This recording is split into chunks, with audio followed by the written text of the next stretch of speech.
मैं जब तक अफसर रहा हमेशा ऐश के बारे में ही सोचता रहा।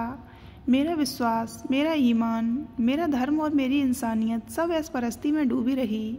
लेकिन एक घटना ने मुझे ऐसा शर्मिंदा किया कि जब भी वह घटना याद आती है मैं सिहर उठता हूँ। हुआ यह था कि मैं उस दिन पत्नी के बार बार कहने पर उसके साथ बाजार तक चला गया था।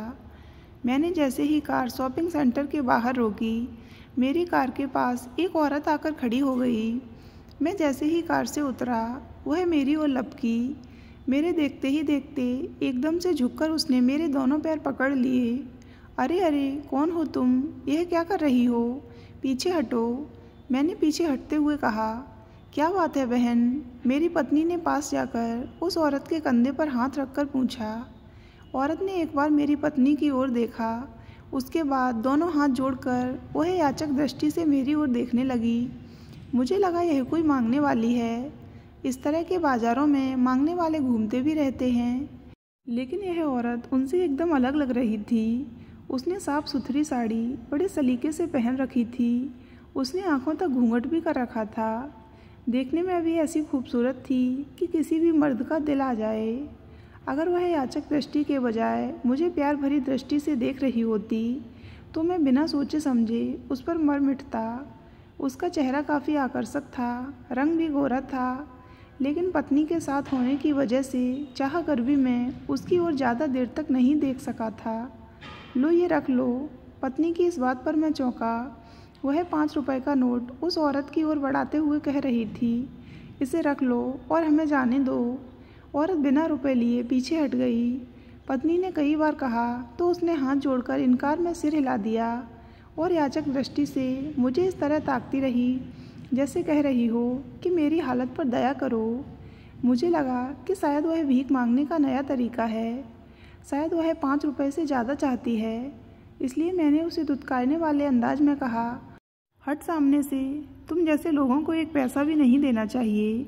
यह नहीं कि जो मिल रहा है उसे लेकर हट जाएं। अरे आप तो नाराज़ हो गए। मेरी पत्नी ने मेरा हाथ थामकर कहा, ऐसा नहीं कहते। गरीबों की हाय लेनी अच्छी बात नहीं है। इसके बाद मेरी पत्नी ने उस औरत से कहा, बहन ये लो 5 रुपए और हमें जाने दो। औरत हमारे सामने से हट तो गई, लेकिन मैंने देखा उसकी आंखों में आंसू आ गए थे। उसने रुपए नहीं लिए थे।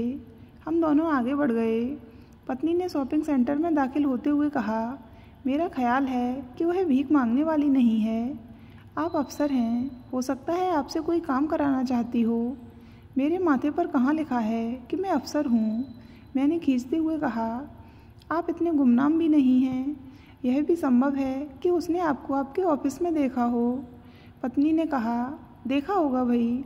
मैंने उकताते हुए कहा, अब तुम उसे छोड़ो और अपना काम करो।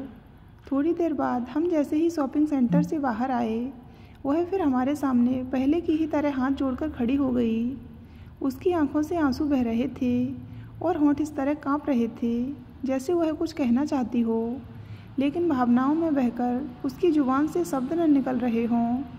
उसे हैरानी से देखते हुए मैंने 10 का नोट निकालकर उसकी ओर बढ़ाया तो उसने लेने से मना कर दिया।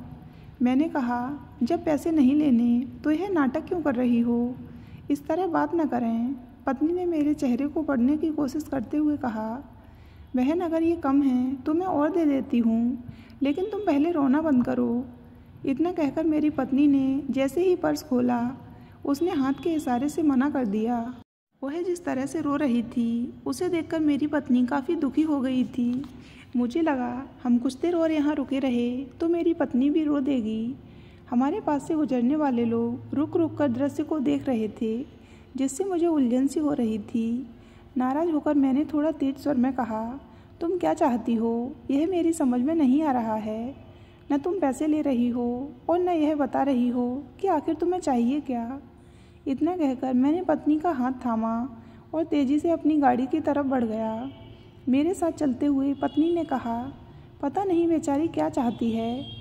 कोई तो बात होगी जो वह इस तरह रो रही है, लेकिन ताज्जुब की बात यह है कि पूछने पर कुछ बता भी नहीं रही है। छोड़ो अब उसकी बातें ख़त्म करो, मैंने झल्लाते हुए कहा। हालांकि मैं खुद उसी औरत के बारे में सोच रहा था, लेकिन मेरे सोचने का नज़रिया कुछ और था। वह काफ़ी सुंदर थी। रोते हुए वह और भी सुंदर लग रही थी। साड़ी में उसका शरीर काफ़ी आकर्षक लग रहा था। अगर वह रोने के बजाय ढंग से बात करती तो मैं उसे ऑफिस आने को ज़रूर कहता। पैसे न लेने से मैं समझ गया था कि वह भीख मांगने वाली नहीं है, वह किसी दूसरे ही मकसद से आई थी। अब आप क्या सोचने लगे? पत्नी ने थोड़ी ऊंची आवाज़ में पूछा। कुछ नहीं, सोचना क्या है, शाम को ऑफिस की जो मीटिंग होने वाली है उसी के बारे में सोच रहा था, मैंने धीमे से कहा। कार चलाते हुए ज़्यादा कुछ न सोचा करें, क्योंकि सोचते समय कुछ नज़र नहीं आता। पत्नी ने यह बात इस तरह कही जैसे मैं कोई छोटा बच्चा हूँ और वह मुझे समझा रही हो। अगले दिन सवेरे मैं ऑफिस जाने के लिए घर से निकला तो यह देखकर हैरान रह गया कि वही औरत कोठी के गेट से सटी खड़ी थी। उसके साथ एक लड़का भी था। गेट से निकलकर जैसे ही मैं कार की ओर बढ़ा, औरत मेरे सामने आकर खड़ी हो गई। कल की तरह उस समय भी उसने दोनों हाथ जोड़ रखे थे और याचना भरी नज़रों से मेरी ओर ताक रही थी। उस समय मेरे साथ मेरी पत्नी नहीं थी, इसलिए मैंने औरत को गौर से देखा। सचमुच वह बहुत सुंदर थी। मैं कुछ कहता उसके पहले ही उसने झुककर मेरे पैर पकड़ लिए। क्या बात है भाई, तू बताती क्यों नहीं? मैंने उसे बाहों से पकड़कर खड़ा करने की कोशिश करते हुए कहा। उसकी बाहें बहुत कोमल थीं, मुझे सिहरन सी हुई। मैंने कहा, मैं ऑफिस जा रहा हूँ, जो कुछ भी कहना हो जल्दी कहो। साहब, हम कई दिनों से आपके ऑफिस के चक्कर लगा रहे हैं, औरत के बजाय उसके साथ खड़े लड़के ने कहा। लेकिन आपका चपरासी। बात क्या है, सीधे सीधे बताओ, चपरासी की छोड़ो, मैंने लड़के की बात काटते हुए कहा। लेकिन मेरी नज़रें औरत के चेहरे पर ही जमी थीं। लड़के ने कहा, इनके पति जो रिश्ते में मेरे मामा लगते हैं। तुम रिश्ते की बात छोड़ो और बस काम की बात करो, मुझे ऑफिस के लिए देर हो रही है, मैंने डांटने वाले अंदाज में कहा। जी, इनके पति यानी मेरे मामा को पुलिस ने बिना किसी अपराध के पकड़ लिया है। उन्हीं को छुड़ाने के लिए यह कई दिनों से आपके पास आ रही हैं। लड़के ने जल्दी से कहा। आप इनके पति को छुड़वा दीजिए साहब, इनका और कोई नहीं है। मेरे मामा बहुत ही सीधे साधे आदमी हैं। आज तक उन्होंने कोई गलत काम नहीं किया। जहाँ हंगामा हुआ था वहाँ वह शरबत का ठेला लगाते थे। हंगामा करने वाले तो भाग गए, लेकिन पुलिस मेरे मामा को पकड़ ले गई। अब भी मामा को छोड़ने के लिए 5,000 रुपये मांग रहे हैं। हमारे पास इतने रुपए नहीं हैं, हम मामा को कैसे छुड़ाएं? लेकिन इसमें मैं क्या कर सकता हूँ? पुलिस का मामला है, जो कुछ करना होगा वही करेगी। आप बहुत कुछ कर सकते हैं साहब, लड़के ने गिड़गिड़ाते हुए कहा। औरत आगे बढ़ी और मेरे पैरों की ओर झुकी। तभी मैं पीछे हटकर बोला, इस तरह बार बार मेरे पैरों को मत पकड़ो, यह ठीक नहीं है। रही बात तुम्हारे पति की, तो वह निर्दोष होगा तो अदालत से छूट जाएगा। साहब, पता नहीं अदालत कब छोड़ेगी, अगर आप चाहें तो 5 मिनट में छुड़वा सकते हैं, लड़के ने धीमी आवाज़ में कहा। हमारे ऊपर दया करें साहब, हमारा और कोई नहीं है। वह औरत इस लायक थी कि उसे ऑफिस बुलाया जा सकता था, वहाँ उससे इत्मीनान से बात भी की जा सकती थी। मैंने अपना विजिटिंग कार्ड लड़के को देते हुए कहा, यह मेरा कार्ड है, तुम इन्हें लेकर मेरे ऑफिस आ जाओ, शायद मैं तुम्हारा काम करा सकूं। इसके बाद मैं ऑफिस चला गया, लेकिन उस दिन मेरा मन काम में नहीं लग रहा था। फाइलों को देखते हुए मुझे बार बार उस औरत की याद आ रही थी। मुझे लग रहा था कि वह आती ही होगी, लेकिन उस दिन वह नहीं आई। घर आते हुए मैं उसी के ख्यालों में डूबा रहा, यही सोचता रहा कि पता नहीं वह क्यों नहीं आई। अगले दिन मैं ऑफिस पहुंचा तो वह औरत और लड़का मुझे ऑफिस के गेट के सामने खड़े दिखाई दे गए। मैं जैसे ही कार से उतरा, दोनों मेरे पास आ गए। मैंने उन्हें सवालिया नज़रों से घूरते हुए कहा, तुम्हें तो कल ही आना चाहिए था। हम दोनों कल आए थे साहब, लेकिन आपके चपरासी ने कहा कि आज साहब बहुत व्यस्त हैं, इसलिए वह किसी से नहीं मिल सकते, कल आना, लड़के ने कहा। तुमने उसे मेरा कार्ड नहीं दिखाया क्या? दिखाया था साहब, चपरासी ने कार्ड देखा ही नहीं, कहा कि इसे जेब में रखो, फिर कभी आ जाना। ठीक है, 10 मिनट बाद मेरी केबिन के सामने आओ, मैं तुम्हें बुलवाता हूँ, मैंने औरत को नज़र भरकर देखते हुए कहा। 10 मिनट बाद दोनों मेरे सामने बैठे थे। लड़के ने फिर वही कहानी दोहराई। मैंने उसकी बातों पर ज़्यादा ध्यान नहीं दिया।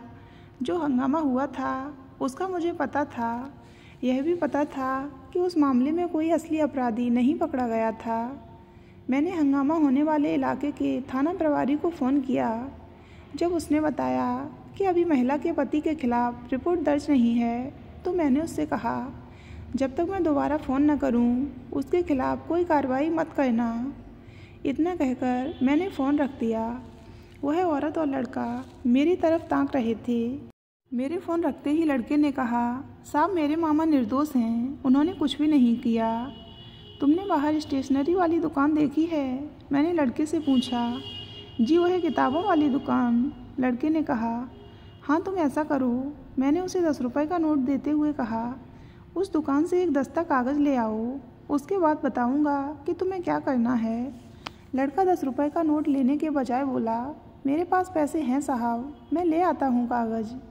लड़का चला गया तो मैंने औरत को चाहत भरी नज़रों से देखते हुए कहा, तुम्हारा काम तो हो जाएगा, लेकिन तुम्हें भी मेरा एक काम करना होगा।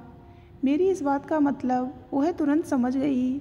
मैंने उसके चेहरे के बदलते रंग से इस बात का अंदाज़ा लगा लिया था। फिर औरतें तो नज़रों से ही अंदाज़ा लगा लेती हैं कि मर्द क्या चाहता है। मैंने अपनी इच्छा को शब्दों का रूप दे दिया। मैंने कहा, अगर तुमने मेरी बात नहीं मानी तो तुम्हारा पति कम से कम 3 सालों के लिए जेल चला जाएगा। पुलिस ने तुम्हारे पति को हंगामे के मुकदमे में नामजद किया है। यह कहते हुए मेरी नज़रें औरत के चेहरे पर जमी रहीं और मैं उसे पढ़ने की कोशिश कर रहा था, लेकिन वह नज़रें झुकाए बैठी रही। मैंने आगे कहा, अगर तुम चाहती हो कि तुम्हारा पति घर आ जाए तो तुम आज 4 बजे अमर कॉलोनी के स्टॉप पर मुझे मिल जाना। स्टॉप से थोड़ा हटकर खड़ी होना, जिससे मैं तुम्हें आसानी से पहचान सकूं। अगर तुम नहीं आई तो मैं यही समझूंगा कि तुम अपने पति की रिहाई नहीं कराना चाहती। औरत से झुकाए बैठी रही। उसके होंठ कांप रहे थे, लेकिन शब्द नहीं निकल रहे थे। मैं उसके जवाब की प्रतीक्षा करता रहा। जब उसने कोई जवाब नहीं दिया तो मैं समझ गया कि चुप का मतलब रजामंदी है। मैंने कहा, तुम वहाँ अकेली ही आना, अगर कोई साथ होगा तो फिर तुम्हारा काम नहीं होगा। उसने सहमति में सिर हिलाकर गर्दन झुका ली। लड़के के आने तक मैं उसे तसल्ली देता हुआ उसकी खूबसूरती की तारीफ़ें करता रहा, लेकिन उसने मेरी तरफ देखकर जरा भी खुशी प्रकट नहीं की। वह मूर्ति की तरह बैठी मेरी बातें सुनती रही। लड़के के आने के बाद मैंने उसे विदा करते हुए कहा, मैं कोशिश करूँगा कि तुम्हारा पति कल तक छूट जाए। दोनों के जाने के बाद मैं ऑफिस के कामों को निपटाने लगा, लेकिन मन में जो लड्डू फूट रहे थे वे मुझे उलझाए हुए थे। ठीक 4 बजे मैं अपनी कार से अमर कॉलोनी के बस स्टॉप पर पहुंच गया। दरवाज़ा खोलकर मैं बाहर निकलने ही वाला था कि उस औरत को अपनी ओर आते देखा। दरवाज़ा खोलकर मैं बाहर निकलने ही वाला था कि उस औरत को अपनी ओर आते देखा। जालिम की चाल दिल में उतर जाने वाली थी।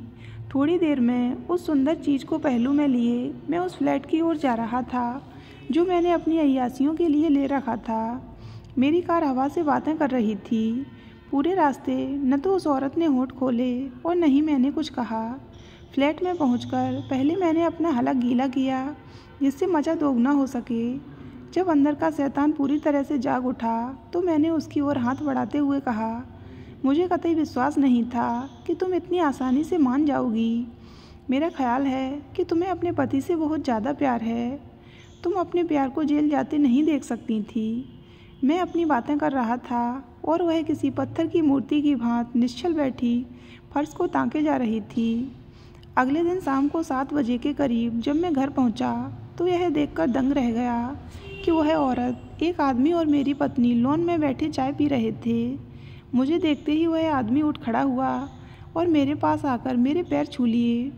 मैंने एक नज़र औरत पर डाली। वह नज़रें झुकाए खामोश बैठी थी। मैंने उस आदमी की ओर देखा तो उसकी आंखों में मेरे प्रति आभार के भाव थे। वह मुझे बार बार धन्यवाद दे रहा था। वह कह रहा था, साहब आप बहुत बड़े आदमी हैं, यह एहसान मैं कभी नहीं भूल पाऊँगा। अब मेरे अंदर उसका सामना करने का साहस नहीं रह गया था।